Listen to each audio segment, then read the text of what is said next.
নমস্কার বন্ধুরা, আমি অমিত। মানুষের জীবনে ঘটে যাওয়া আরো 3টে রোমাঞ্চকর ঘটনা নিয়ে হাজির অলৌকিক। আগামী দিন অলৌকিকের 400 নম্বর স্পেশাল এপিসোড থাকবে দুর্দান্ত একটা ঘটনা, তাই অগ্রিম আমন্ত্রণ জানাই তোমাদের সবাইকেই। তবে আজ যে ঘটনাগুলি থাকছে সেগুলিও কিন্তু কম নয়। একটা শ্মশানের ঘটনা, সাথে একটা স্কন্ধকাটা ভূতের ঘটনা এবং একটি পুকুরের ঘটনা। প্রথম ঘটনাটি শেয়ার করেছে বিশ্বজিৎ। অসংখ্য ধন্যবাদ তোমাকে ঘটনাটি শেয়ার করার জন্য। আর বন্ধুরা, তোমরা প্লিজ লাইক, শেয়ার ও সাবস্ক্রাইব করে পাশে থাকো প্রতি শনি মঙ্গলবার এমন সত্যি অলৌকিক, দৈবিক ও ভৌতিক ঘটনা শোনার জন্য। এবারে শুরু হচ্ছে আজকের প্রথম নিবেদন। মানা না মানা নিজের কাছে, লোকের মাঝে লুকিয়ে আছে অলৌকিক।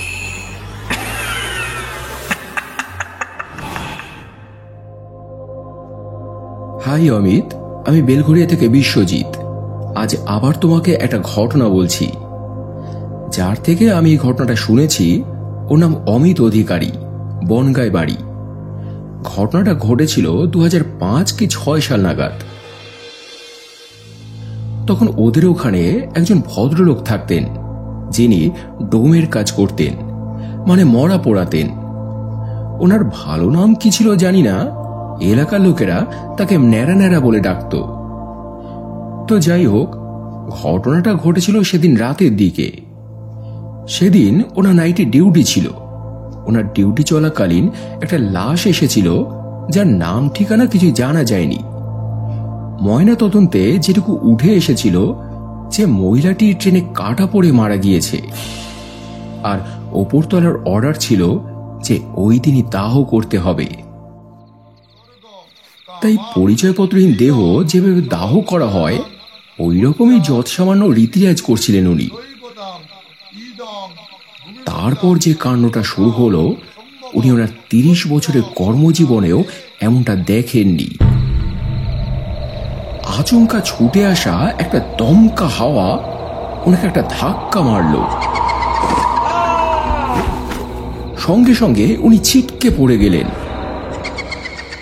পড়ে যেতেই উনি দেখতে পান চারপাশে অসংখ্য ছায়ামূর্তি ওনাকে ঘিরে ধরেছে। একই শ্মশানের ঘুটঘুটে অন্ধকার, তার মধ্যে ওরকম গোটা কয়েক কালো কালো ছায়া। আর আকৃতিগুলো যে মানুষের সেটা বুঝতে ওনার কোনো অসুবিধে হয়নি। উনি ওদের দেখে তো তখন খুব ভয় পেয়ে যান, কারণ এর আগে এরকম কোনো পরিস্থিতিতে উনি কখনো পড়েননি। এতগুলো ছায়ামূর্তি এভাবে ওনাকে কখনো এর আগে ঘিরে ধরেনি। তবে ওনার ওপর তাদের কি রাগ কি আক্রোশ ছিল জানি না, রীতিমতো ওরা চড়াও হয় ওনার ওপরে। কেউ গলা টিপে ধরেছে, কেউ হাত পা ভেঙে মুচড়ে দিতে চাইছে, মাথাটা ধরে ঘুরিয়ে দিতে চাইছে কেউ। এছাড়াও আঁচড় দেওয়া, চড় থাপ্পড় মারা, মানে একেবারে হিংস্র জন্তুদের মতো ছিঁড়ে খাচ্ছিল ওনাকে।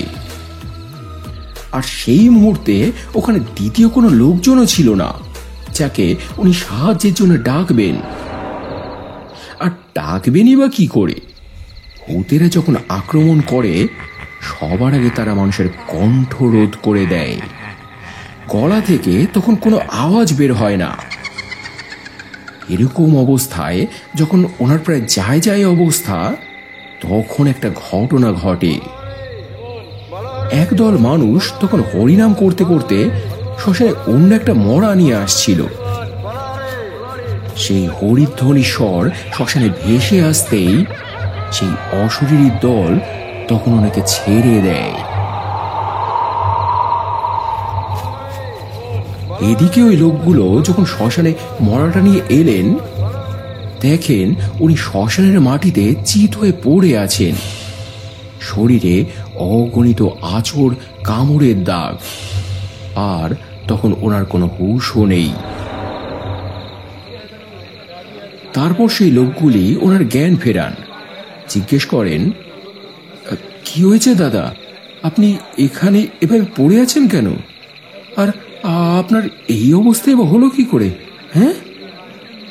উনি তখন সমস্ত ঘটনাটা তাদের খুলে বললেন। এও বললেন, আপনারা যদি ঠিক সময় না আসতেন, হরিধ্বনি না দিতেন, এতক্ষণে বোধে শেষ হয়ে যেতাম। এরপর বেশ কিছুদিন উনি ছুটিতে ছিলেন, কোনো কাজ করেননি। পরে এক সময় আবার উনি কাজ শুরু করেন, কিন্তু আর বেশি দিন উনি কাজ করতে পারেননি। মাত্র দিন কয়েকের জ্বরেই এরপর উনি মারা যান। হতে পারে জ্বর, কিন্তু আমার মতো অনেকেই মনে করেন এ হলো সেই রাতের সেই অশরীরীদের প্রভাব। সেদিন ওই হরিনামের জন্য, ওই লোকগুলোর জন্য ওরা প্রত্যক্ষভাবে ওনাকে মারতে পারেনি, শেষে এইভাবে তাকে নিয়ে গিয়েছে।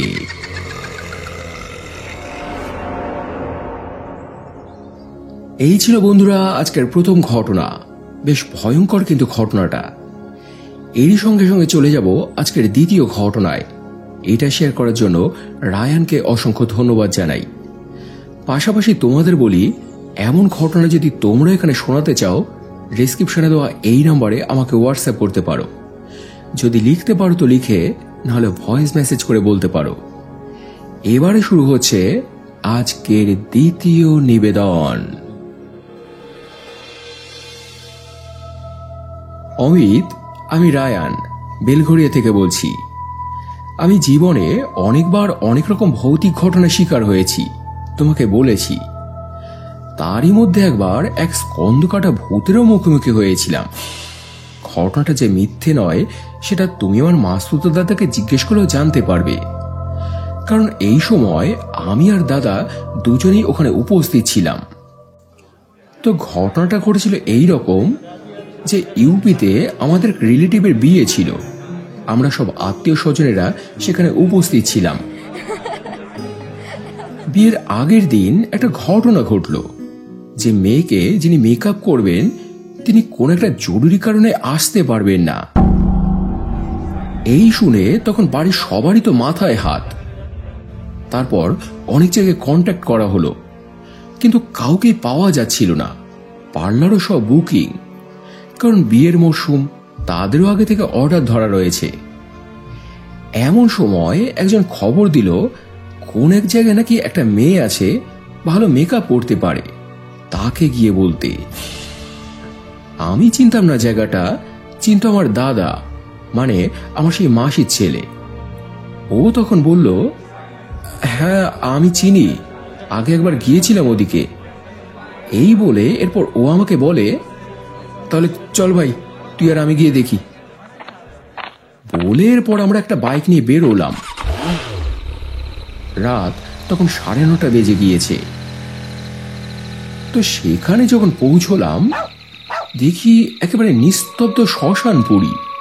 রাস্তায় লোকজন খুব একটা নেই, দোকানপাটও কিছুই খোলা নেই। কার থেকে ঠিকানাটা জিজ্ঞেস করব কিছুই বুঝতে পারছিলাম না। দাদা তখন আমাকে বলল, চল না হয় একটু ভেতরের দিকেই যাই।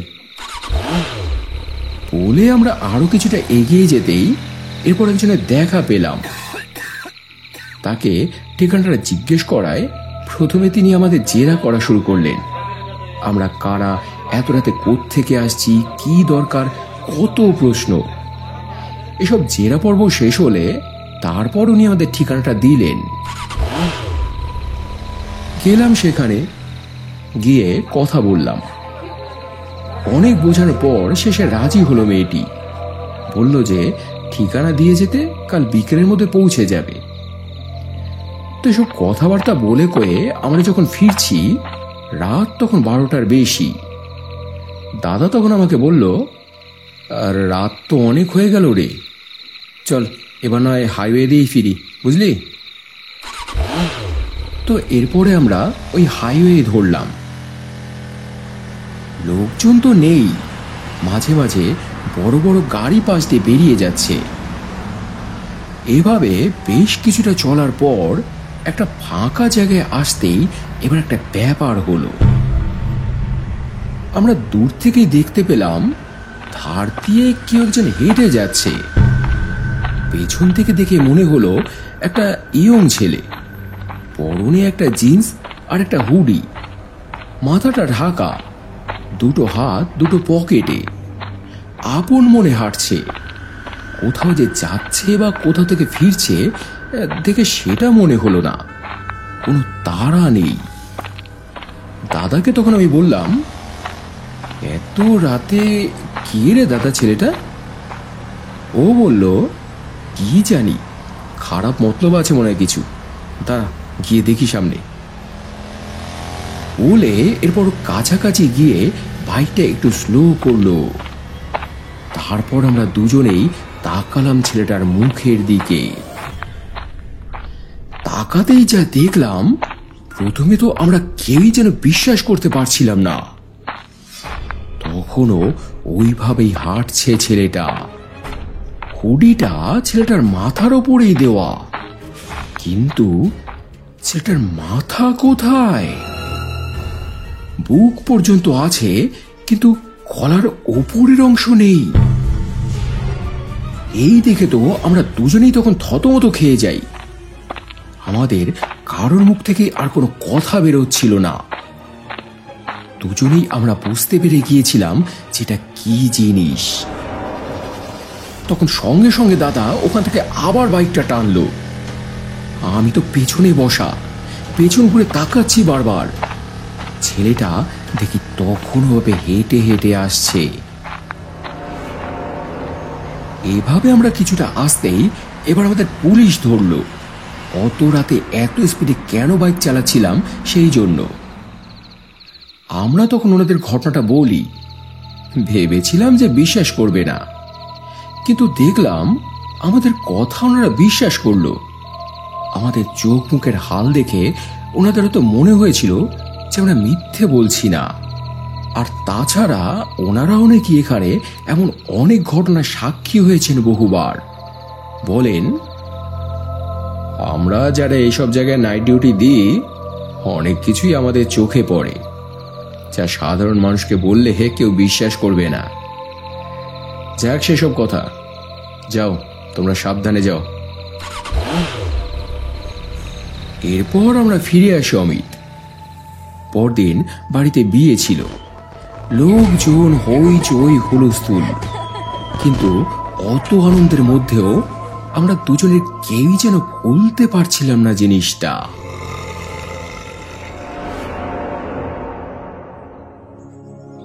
এই ছিল বন্ধুরা আজকের দ্বিতীয় ঘটনা। এরই সঙ্গে সঙ্গে চলে যাব আজকের তৃতীয় ঘটনায়। এটা শেয়ার করেছে দামিনী। অসংখ্য ধন্যবাদ তোমাকে ঘটনাটি শেয়ার করার জন্য। এবারে শুরু হচ্ছে আজকের তৃতীয় নিবেদন। নমস্কার অমিতদা, আমি দামিনী।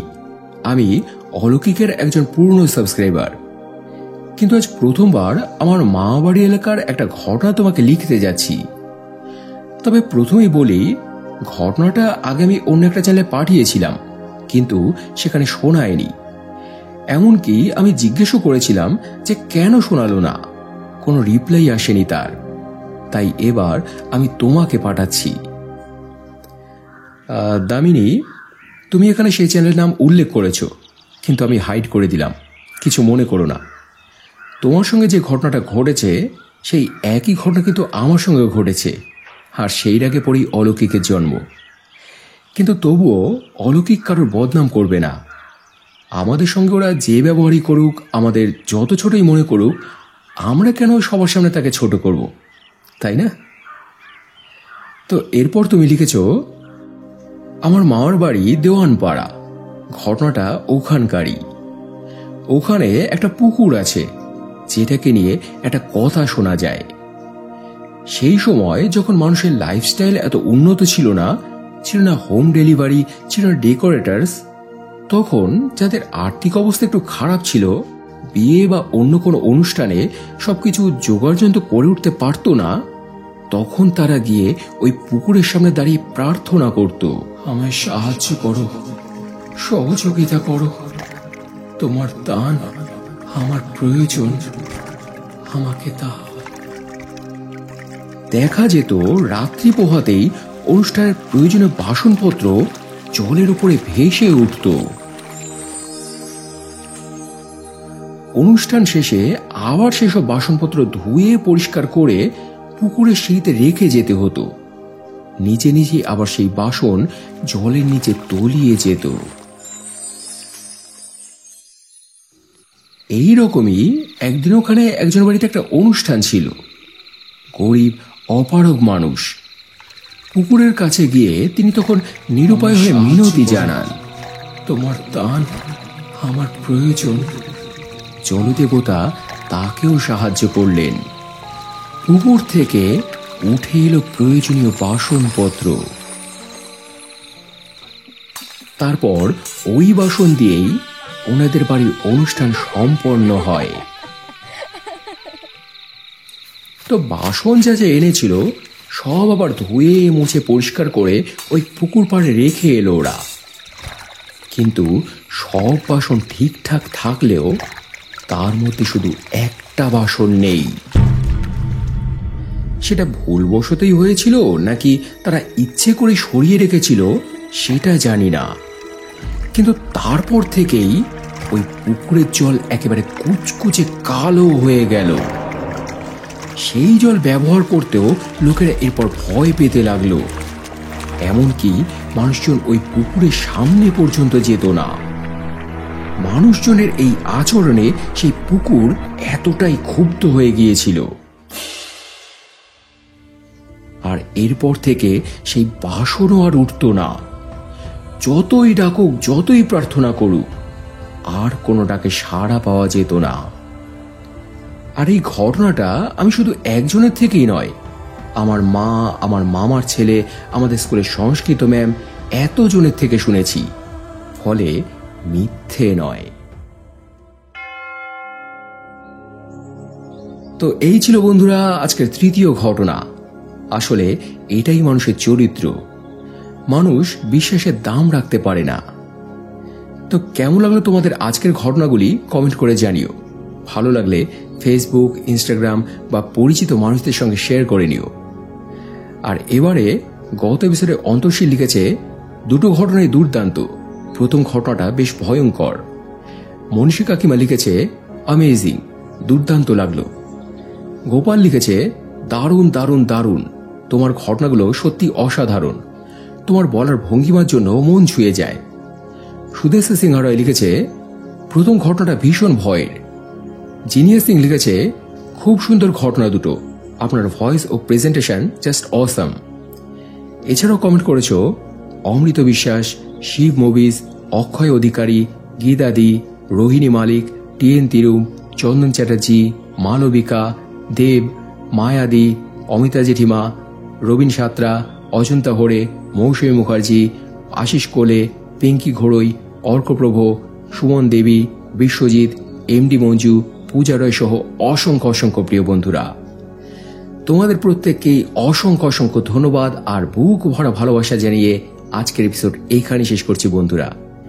পাশাপাশি আরো একবার মনে করিয়ে দিই, আগামী মঙ্গলবার 27 তারিখ কিন্তু অলৌকিকের 400 নম্বরের স্পেশাল এপিসোড থাকবে। একটা দুর্দান্ত ঘটনা, তাই কেউ কিন্তু তোমরা মিস করো না। ধন্যবাদ।